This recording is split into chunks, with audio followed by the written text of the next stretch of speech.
आज के क्लास में हम लोग समझेंगे कि अर्थव्यवस्था की केंद्रीय समस्याएं क्या है और क्या उत्पादन किया जाए कि जो केंद्रीय समस्या है इसका समाधान विभिन्न अर्थव्यवस्थाओं में कैसे ढूंढा जाता है। और आज हम लोग अपने चर्चा के क्रम में इस टॉपिक से उन प्रश्नों पर भी नजर बनाए रखेंगे जो अलग अलग प्रतियोगी परीक्षाओं में पूछे जाते रहे हैं।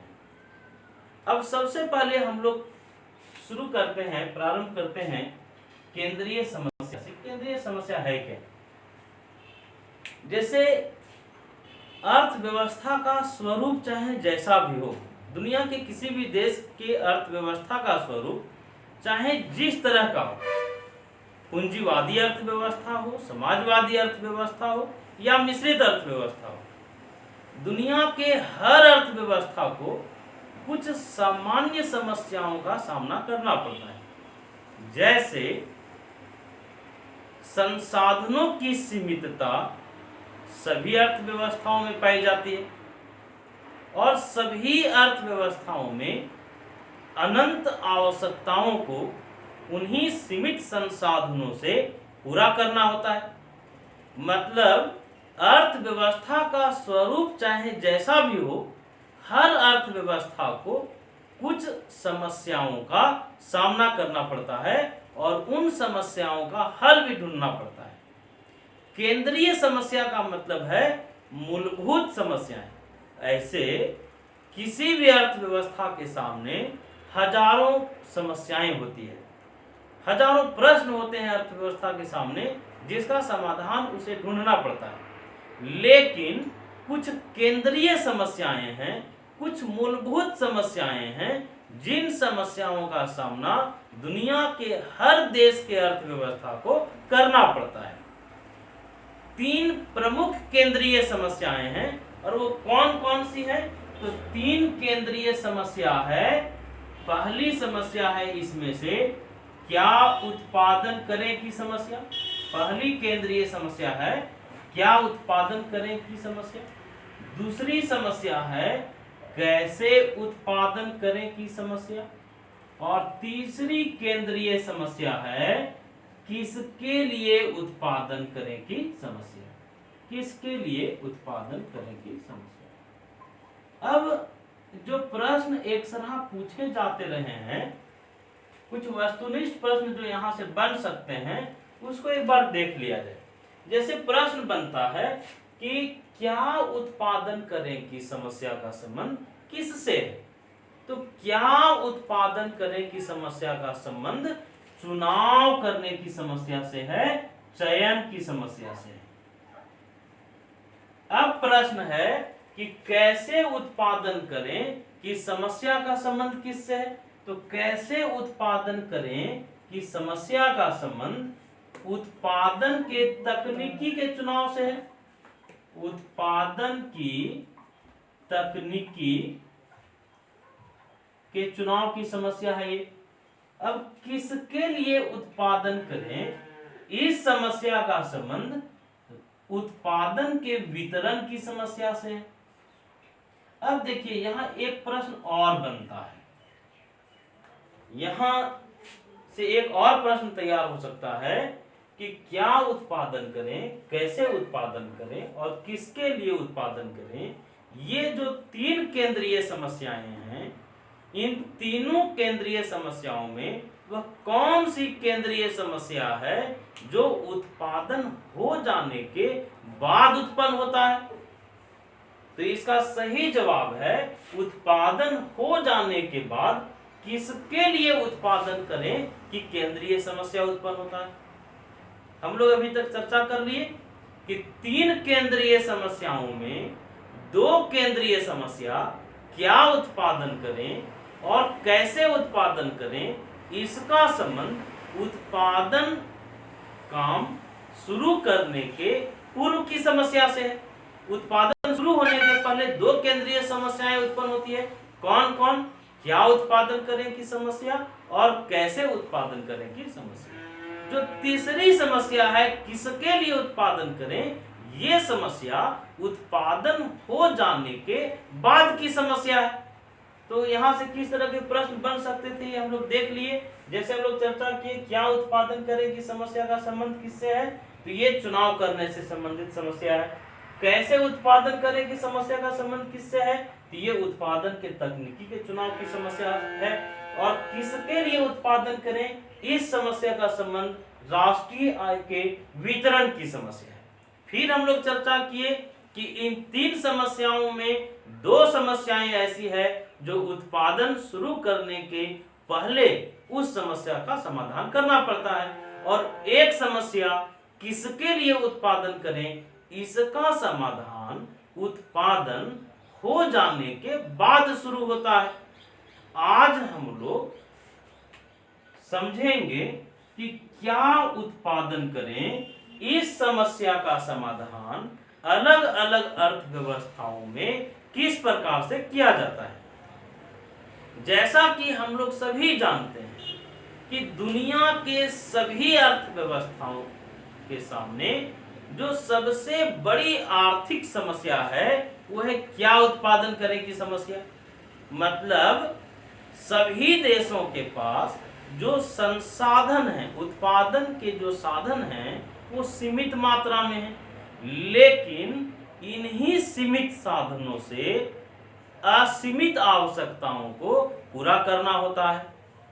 और एक बात हम लोगों को पता है कि जितने भी संसाधन हैं सीमित रहने के बाद भी उन संसाधनों का वैकल्पिक प्रयोग हो सकता है, उन संसाधनों का वैकल्पिक प्रयोग किया जा सकता है। और एक बात, जितने भी तरह के मानव की आवश्यकताएं हैं, जरूरतें हैं, उन सभी जरूरतों का एक जैसा महत्व भी नहीं होता है। जैसे दो तीन आवश्यकता है हमारी, जैसे दवा, जैसे कपड़ा, जैसे भोजन, ये तीनों आवश्यकताओं में सभी आवश्यकताओं का हमारे दैनिक जीवन में एक जैसा महत्व नहीं है। कोई वस्तु या कोई जरूरत हमारे लिए बहुत अधिक महत्व का होता है, कोई उससे कम महत्व का होता है। इसलिए हर देश की अर्थव्यवस्था को, चाहे उसका स्वरूप जैसा भी हो, उसको यह निर्णय लेना पड़ेगा कि अपने सीमित साधनों से पहले किन वस्तुओं का उत्पादन करे और कितनी मात्रा में उत्पादन करे, बाद में किन वस्तुओं का उत्पादन करे और कितनी मात्रा में उत्पादन करे। मतलब क्या उत्पादन किया जाए, इस समस्या का संबंध चुनाव करने से। क्या चुनाव करना है कि पहले किस वस्तु का उत्पादन किया जाए और बाद में किस वस्तु का उत्पादन किया जाए। पहले जिस वस्तु का उत्पादन किया जाए उसको कितनी मात्रा में किया जाए, और बाद में जिस वस्तु का उत्पादन किया जाए उसे कितनी मात्रा में उत्पादन किया जाए। हम लोग एक सिंपल चार्ट के माध्यम से उन विकल्पों को समझने का प्रयास करेंगे, जिससे ये पता चलेगा कि क्या उत्पादन करें की समस्या किस प्रकार से किसी अर्थव्यवस्था के सामने खड़ा हो जाता है। जैसे अर्थव्यवस्था के सामने बहुत सारा विकल्प होता है।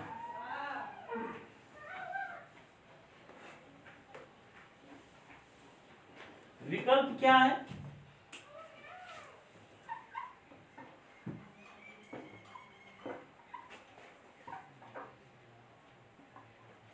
जैसे अर्थव्यवस्था के सामने बहुत सारा विकल्प हो सकता है। एक विकल्प है कि हम लोग उपभोक्ता वस्तु का उत्पादन करें, उपभोक्ता वस्तु का उत्पादन करें या पूंजीगत वस्तु का उत्पादन करें।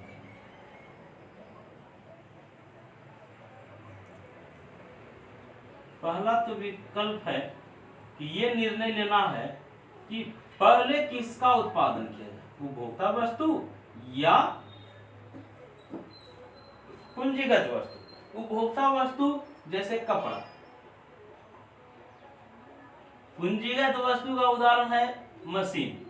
तो अर्थव्यवस्था को यह तय कर लेना होगा कि पहले किस वस्तु का उत्पादन करें। फिर एक विकल्प हो सकता है, फिर एक ऑप्शन है, निर्णय लेना होगा कि पहले हम लोग किसका उत्पादन करें। विलासिता से संबंधित वस्तु, विलासिता वस्तु का उत्पादन पहले किया जाए, या हम लोग उत्पादन करें अनिवार्य वस्तु का। मतलब जैसे फ्रिज, हम लोग पहले फ्रिज का उत्पादन करें कि पहले अनाज का उत्पादन करें, ये तय करना होगा। फिर एक विकल्प हम लोगों के सामने आ सकता है, विकल्प एक और हम लोगों के सामने है कि निजी वस्तु का उत्पादन किया जाए कि सार्वजनिक वस्तु का। जैसे निजी वस्तु में कार का उत्पादन पहले कर लिया जाए, कि सड़क और अस्पताल का निर्माण पहले कर लिया जाए, स्कूल का निर्माण पहले कर लिया जाए। तो ये बहुत सारे विकल्प अर्थव्यवस्था के सामने हैं, और हर अर्थव्यवस्था को ये निर्णय लेना होगा कि पहले किन वस्तुओं का उत्पादन किया जाए और बाद में किन वस्तुओं का उत्पादन किया जाए। अब यहाँ जो हम लोगों को समझना है कि ये समस्याएं हर अर्थव्यवस्था में एक जैसा है, चाहे वो पूंजीवादी अर्थव्यवस्था हो, समाजवादी हो या मिश्रित हो। हर अर्थव्यवस्था के सामने एक प्रश्न खड़ा हो जाएगा कि उत्पादन क्या किया जाए और कितनी मात्रा में किया जाए। लेकिन इसका समाधान हर अर्थव्यवस्था अलग अलग तरीके से ढूंढने का प्रयास करता है। जैसे हम लोग बात अगर पूंजीवादी अर्थव्यवस्था की करें कि पूंजीवादी के सामने या पूंजीपति के सामने या निजी साहसी के सामने अगर ये सवाल रहे कि वो क्या उत्पादन करे और कितनी मात्रा में उत्पादन करे। जैसे इसको एक बड़ा सरल उदाहरण से समझिए कि पूंजीपति को अगर ये निर्णय लेना हो कि शराब का उत्पादन किया जाए कि दवा का उत्पादन किया जाए। अगर पूंजीपति के सामने ये सवाल आएगा कि शराब और दवा में से किसका उत्पादन पहले किया जाए, तो पूंजीपति निजी साहसी ये देखेगा कि दोनों वस्तुओं के उत्पादन में किस वस्तु के उत्पादन से उसे अधिक लाभ होगा। अगर पूंजीपति को ये लगे कि शराब का उत्पादन करने से उसे अधिक लाभ हो रहा है, तो दवा का उत्पादन के पहले वो शराब का उत्पादन कर लेगा। पूंजीपति ये भी देखेगा कि लोग पहले किस वस्तु को खरीदना चाहेंगे। मतलब जो पूंजीवादी अर्थव्यवस्था है, इस पूंजीवादी अर्थव्यवस्था में क्या उत्पादन किया जाए, इस समस्या का समाधान करने का जो औजार है, उपकरण है, ये उपकरण बाजार की शक्तियां हैं, मांग और पूर्ति की शक्ति है। तो यहां से जो प्रश्न बना कि पूंजीवादी अर्थव्यवस्था में क्या उत्पादन करे की जो केंद्रीय समस्या है, इसका समाधान कैसे निकाला जाएगा, तो इसका समाधान बाजार की शक्तियों के द्वारा निकाला जाएगा। तो बाजार की शक्तियां क्या है, तो बाजार की शक्तियां हैं मांग और पूर्ति की शक्ति। अब देखिए हम लोगों को जो चर्चा करना है पूंजीवाद में, तो हम लोग समझ लिए कि इस समस्या का समाधान कैसे होगा। अब हम लोग ये समझ लें कि जो समाजवादी अर्थव्यवस्था है, जैसा कि हम लोग जानते हैं कि ये समाजवादी अर्थव्यवस्था लाभ के लिए काम नहीं करती है। समाजवादी अर्थव्यवस्था लोक कल्याण के लिए संचालित होती है। तो ये समाजवादी अर्थव्यवस्था में इस समस्या का समाधान कैसे होगा। जैसे फिर वही प्रश्न, सरकार को ये निर्णय लेना है कि वो शराब का उत्पादन पहले करे कि दवा का उत्पादन करे। तो सरकार ये देखती है, समाजवादी अर्थव्यवस्था में ये देखा जाता है कि कौन सी वस्तु की जरूरत समाज के लिए सबसे अधिक है। अगर ये ऐसा प्रतीत होगा, ऐसा महसूस किया जाएगा कि शराब से बहुत अधिक आवश्यकता दवा की है, तो समाजवादी अर्थव्यवस्था में शराब का उत्पादन नहीं होकर दवा का उत्पादन किया जाएगा। मतलब यह है कि समाजवादी अर्थव्यवस्था में पहले आवश्यकताओं के प्राथमिकता को तय किया जाता है और जो आवश्यकता सर्वोच्च प्राथमिकता रखेगा उसका उत्पादन पहले होगा। मतलब यह है कि समाजवादी अर्थव्यवस्था में बाजार की शक्तियों का कोई अस्तित्व नहीं होता है। समाजवादी अर्थव्यवस्था लाभ और हानि के चश्मे से देखने का प्रयास नहीं करते हैं, बल्कि यहाँ समाज के जरूरतों के प्राथमिकता के अनुसार क्या उत्पादन करें की समस्या का हल निकाला जाता है। तो हम लोग अभी चर्चा कर लिए समाजवादी अर्थव्यवस्था में कैसे होगा। तो समाजवादी अर्थव्यवस्था में इस समस्या के समाधान का औजार क्या है, तो औजार है नियोजन, प्लानिंग। तो आर्थिक नियोजन के माध्यम से, इकोनॉमिक प्लानिंग के माध्यम से इस समस्या का हल ढूंढा जाएगा। अगर भारत के संदर्भ में बात किया जाए तो 1950 ईस्वी में योजना आयोग गठित हुआ। योजना आयोग का स्थापना कब हुआ था, 1950 में। और योजना आयोग भारत के अर्थव्यवस्था में संसाधनों का अनुमान लगाए कि हमारे पास रिसोर्सेस क्या है और यहाँ के आवश्यकताओं को देखी और आवश्यकताओं के हिसाब से वो तय किया गया और पहली पंचवर्षीय योजना 1 अप्रैल 1951 को प्रारंभ हुआ। 12 पंचवर्षीय योजनाएं भारत में समाप्त हो चुकी है, 7 एक वर्षीय योजनाएं समाप्त हो चुकी है। तो इस तरह से हम लोग भारत के संदर्भ में भी देखें कि क्या उत्पादन किया जाए। इस समस्या का समाधान ढूंढने का प्रयास आर्थिक नियोजन के द्वारा किया गया, पंचवर्षीय योजनाओं के माध्यम से किया गया। अब जो सवाल है कि जो मिश्रित अर्थव्यवस्था है, उस मिश्रित अर्थव्यवस्था में इस समस्या का समाधान कैसे होगा। तो मिश्रित अर्थव्यवस्था में इस समस्या का समाधान कैसे होगा बताइए। हम लोग जानते हैं कि मिश्रित अर्थव्यवस्था क्या है, तो यहाँ पूंजीवादी अर्थव्यवस्था भी है और यहाँ समाजवादी अर्थव्यवस्था के भी गुण हैं, यहाँ निजी क्षेत्र भी है और सरकार भी है। तो निजी व्यक्ति इस समस्या का समाधान कैसे ढूंढेगा, तो ये ढूंढने का प्रयास करेगा बाजार की शक्तियों के द्वारा। और समाजवादी अर्थव्यवस्था जो है, जो यहाँ सार्वजनिक क्षेत्र है, ये नियोजन का सहारा लेगा। मतलब इस समस्या का समाधान मिश्रित अर्थव्यवस्था में बाजार की शक्तियों और नियोजन दोनों के माध्यम से निकाला जाता है। धन्यवाद।